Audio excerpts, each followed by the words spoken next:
বিয়ে আমিও করেছি। আপনারা বলবেন হুজুর আন্নালেদা বয়সে এই বয়সে বুঝে বিয়ে করিয়ে লাইছেন। আমগো দেশে প্রেম করে ফেরেম ফেরেম মানি হে মারি হেরেম কয়, কেউ কেউ হেরেম কয়, প্রেম কয়, ভালোবাসা কয়, লাভ বলে লাভ। আমাদের সমাজে বাপকে এসে যখন বলে যে আন্নের হোলা হাতেনের হোলা মাইয়ার লগে প্রেম করতে আছে, আন্নের হোলা হাতেনের মাইয়ার লগে রিলেশন রাখছে, লাভ করে, আন্নে দেন না, দেখলে কি হবো, কোনো সমস্যা নেই, এটা করতেই পারে। আধুনিক যুগ, ডিজিটাল যুগ, বন্ধু বান্ধবীকে নিয়ে হাঁটবে, বন্ধু বান্ধবীকে নিয়ে ঘুরবে, এটা কোনো ব্যাপার না। প্রেমকে আমাদের দেশে, লাভকে আমাদের দেশের মানুষ কোনো পাপই মনে করে না। অথচ বিয়ের আগ পর্যন্ত যদি কোনো মহিলার হাত ধরে হাঁটে, কোনো মেয়ের হাত ধরে হাঁটে, গায়রে মাহরাম কোনো মহিলার হাত ধরে হাঁটলে এই হাতের জেনা হচ্ছে, এই হাত তাকে জাহান্নামে নিতে পারে, ঠিক কিনা? মুসলিম জাতি প্রেম করছে, এটা কোনো দোষ নেই, কিন্তু বিয়ে করতে চাইলে হুজুর দেখছে নিয়াজলা কত বড় বেয়াদবি গেছে, আর হোলা কত বড় বেয়াদব হোলা, হাতে এই বয়সে বিয়ে করতে চায়, আমনের হোলা কয়ার হোলা লেদা হোলা, অন্য হাতের বয়স হলো, হাতে বিয়ে করতে চায়। যদি ওর বয়স না হয়, ও বিয়ে বুঝলো কি করে? বিয়ে বুঝেছে তার মানে ওর বয়স হয়েছে, ঠিক কিনা? বিয়ের কথা বললে বেয়াদব, আর প্রেম করলে নাকি বেয়াদবি হয় না। মুসলিম জাতি মিশকাতুল মাসাবিহের 303 নম্বর পৃষ্ঠায় একটি হাদিস রয়েছে। আল্লাহ রাসূল সাল্লাল্লাহু আলাইহি ওয়াসাল্লাম বলেছেন, আল্লাহ রাসূল সাল্লাল্লাহু আলাইহি ওয়াসাল্লাম বলেছেন, মান ওয়ালিদা লাহু ওয়ালাদুন, যার কোনো সন্তান হয়, মান ওয়ালিদা লাহু ওয়ালাদুন, যার কোনো সন্তান থাকে, ওই বাপের উপরে কিছু দায়িত্ব আছে। ফাল ইউহসিন ইসমাহু, সে যেন তার একটা সুন্দর নাম রাখে, সে যেন ছেলেটার একটা সুন্দর নাম রাখে। ও আদাবাহু, তাকে যেন শিক্ষা দেয়, তাকে যেন আদব শিক্ষা দেয়, তাকে যেন আদব শিক্ষা দেয়। কি আদব শিক্ষা দিবে? ইসলামী আদব শিক্ষা দিবে।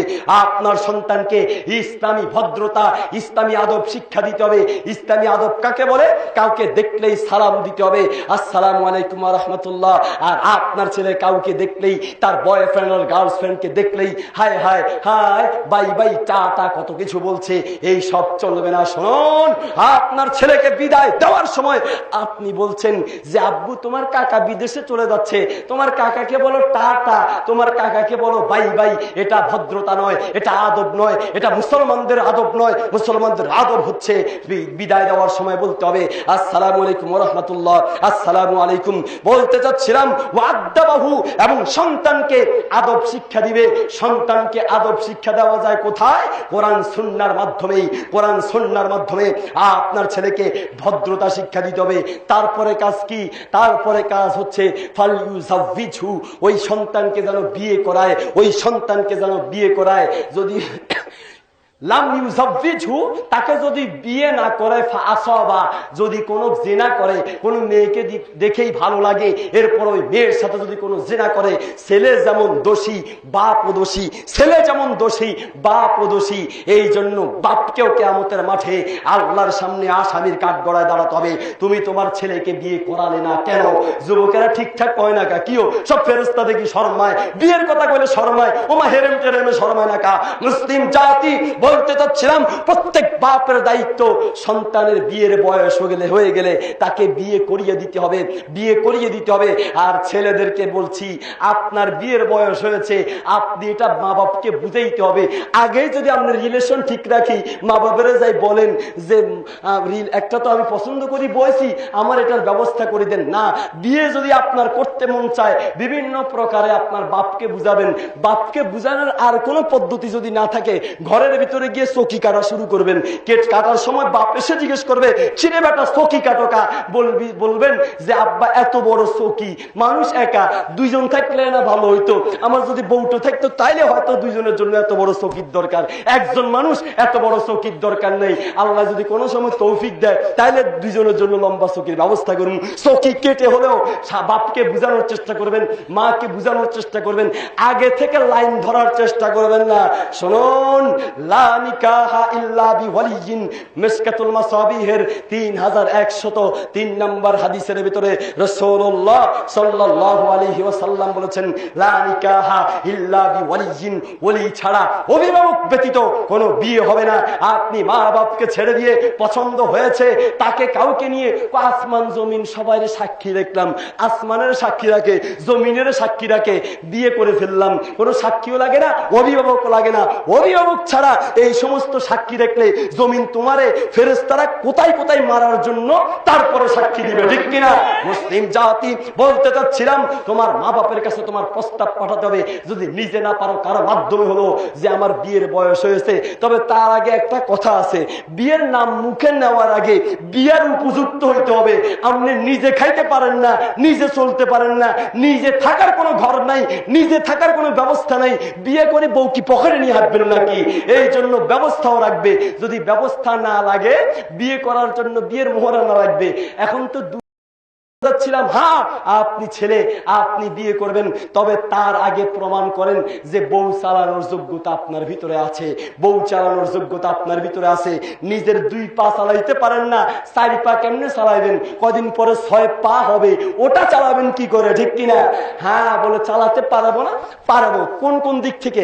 আপনার একেবারে কোটিপতি হইতে হবে, লাখপতি হইতে হবে, অনেক টাকার মালিক হইতে হবে তা না, মোটামুটি ভাবে তাকে পর্দা করানোর জন্য একটা ঘরের ব্যবস্থা থাকতে হবে, তাকে দিন শিক্ষা দেওয়ার জন্য, দিন সে যদি দিনদার হয় তাকে রাখার জন্য একটা ব্যবস্থা লাগবে।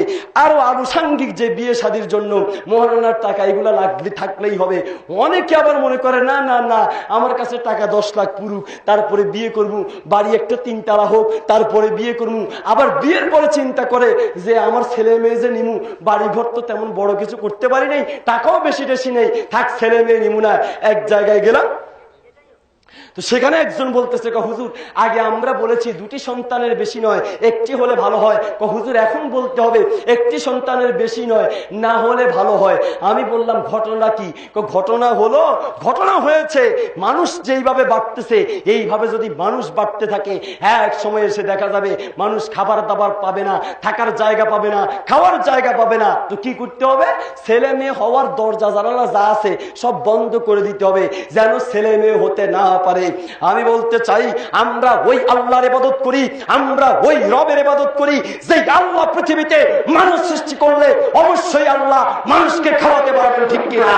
আমার ছেলে মেয়ে হলে ওই ছেলে মেয়েকে খাওয়ানোর দায়িত্ব কোন মানুষের নয়, বরং সূরা হুদের 6 নম্বর আয়াতের ভিতরে আল্লাহ বলেন, ওয়ামা মিন দাব্বাতিন ফিল আরদি ইল্লা আলাল্লাহি রিজকুহা, ওয়ামা মিন দাব্বাতিন ফিল আরদি ইল্লা আলাল্লাহি রিজকুহা। এই পৃথিবীতে যেই কোনো প্রাণী আমি আল্লাহ সৃষ্টি করি, যে কোনো মানুষ আমি আল্লাহ সৃষ্টি করেছি, প্রত্যেকটা মানুষকে প্রত্যেকটা প্রাণীকে রিজিক দেওয়ার দায়িত্ব কোনো মানুষকে দেই নেই, বরং প্রত্যেকটা মানুষকে রিজিক দেওয়ার দায়িত্ব আল্লাহ বলছেন আমি আল্লাহ আমার হাতে রেখে দিয়েছি।